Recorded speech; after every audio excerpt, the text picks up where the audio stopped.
Yo, what's going on there, everybody? Now, I recently just got done reading a recent chapter of Dragon Ball Super, chapter 76, and even though I told myself that I would never ever read another page out of this whack-ass manga, I kinda had no choice but to, man, alright? Like, I got finessed into it because everybody on Twitter and YouTube are mad as hell over the simple fact that Vegeta got his ass whooped by a granola bar. And I don't really understand why everybody is so mad over this. Like, if you're familiar with the Dragon Ball series, this shit ain't nothing new, bruh. Like, Vegeta been getting his ass whooped since the very first season of Dragon Ball Z in the Saiyan saga. Like, this shit ain't nothing new. And now you have people out here saying, oh, Vegeta's character sucks now. Toriyama completely ruined Vegeta's character.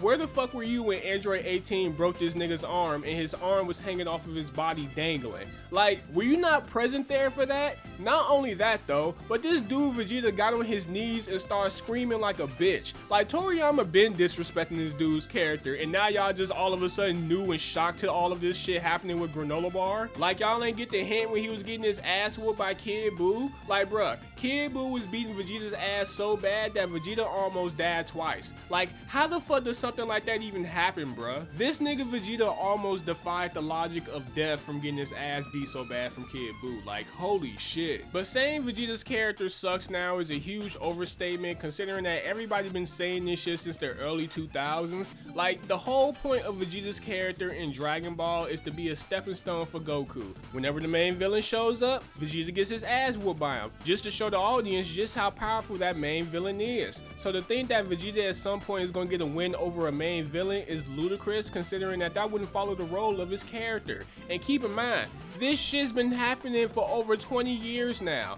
Why would he then break the mold for some fans bitching on YouTube and Twitter? Like, if you don't know anything about Akira Toriyama, he's a fucking troll. Like, he literally had an interview where he admitted that he killed off Vegeta's character on purpose in the Buu saga because he got mad that fans were begging him to keep the character alive. Like, he does not give a fuck. But hell, even I would have to admit, despite me knowing Vegeta's role in Dragon Ball, I did not think it was gonna get this bad, bro. Like, when it came to Dragon Ball Super, Toriyama just said, fuck Vegeta's character. Like, every opportunity they had to shit on Vegeta's character, they took the opportunity and did it, bro. Like, his fight with Hit, he got embarrassed. His fight with Black Goku, he got told he was the appetizer and then proceeded to get his ass whooped and stabbed through the chest. His fight with Jiren, Jiren punched him in the fucking face and gave him a black eye and he flew off the stage crying. His fight with Moro.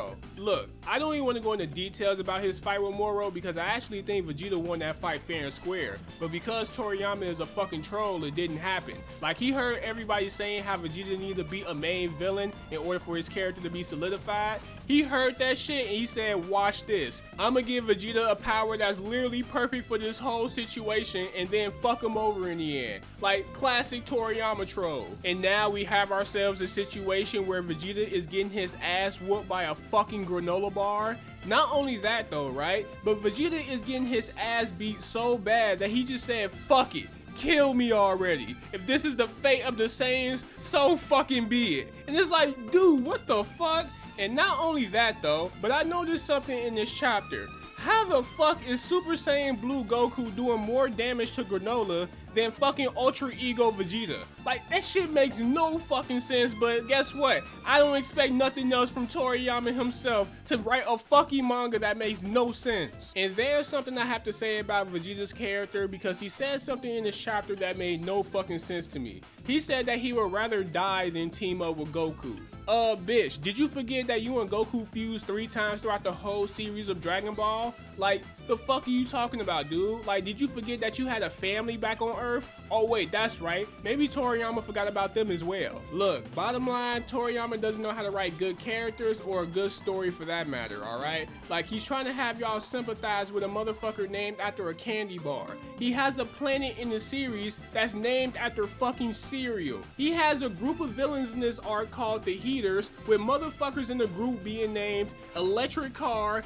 Baby Oil, Gasoline, and this other one called Mackie, Big Mac or some shit like that. He is naming characters after some bullshit. And y'all over here just reading it like it's some good shit. Like, bro, I don't understand.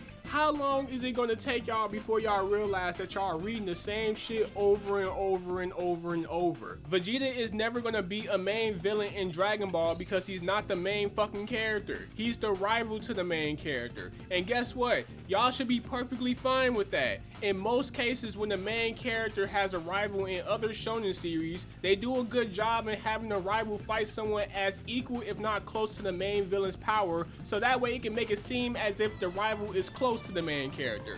But what Dragon Ball does is, they have both the main character and the rival fight the same main villain, and then they expect us to have optimism on who we think gonna win the fight. Like, bruh, it's obvious who's gonna win the fucking fight. The main character. You can't have the rival beat the main villain because that'll defeat the whole purpose of the main character having a fucking rival. At best, you have a situation where they both team up to beat the main villain. But you'll never have a situation where you have the rival beating the main villain of the series or the arc. Especially in Dragon Ball, because Toriyama has made it known that he don't like the character of Vegeta at all. Like, the only reason why Vegeta is still in the series of Dragon Ball is because of the fans. So whenever you ask yourself, how come Vegeta is always getting his ass kicked? Keep in mind that Vegeta was not supposed to be in this series to begin with. But that's pretty much all I really had to say about that chapter. I really just made this video just to tell you guys that Vegeta's character's been ruined since Dragon Ball Z. Like, y'all are late as hell to the party. Like, y'all should check out early Dragon Ball Z episodes when he cried because Frieza was too powerful for him.